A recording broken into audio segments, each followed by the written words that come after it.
اے تمام جہانوں کے مالک، دنیا سے رخصت ہوتے وقت ہماری زبان اور دل اس بات کی شہادت دے رہے ہوں، اشہد ان لا الہ الا اللہ وحدہ لا شریک لہ واشہد ان محمدا عبدہ ورسولہ۔ اے میرے پروردگار، تو جانتا ہے کہ میں تیری کائنات کا سب سے حقیر ذرہ ہوں۔ میری حقیقت اور میرے دل میں چھپے ہر چور سے بس تو ہی واقف ہے۔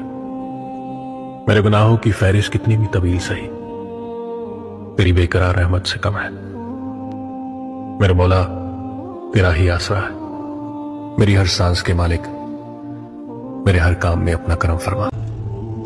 مجھے شکر نہ کرنے والوں میں شامل نہ فرمانا، مجھے شکر بجا لانے والوں میں شامل کرنا یا رب۔ یہ جان تیری امانت ہے، ہمیں کسی حال میں تنہا مت چھوڑنا یا رب۔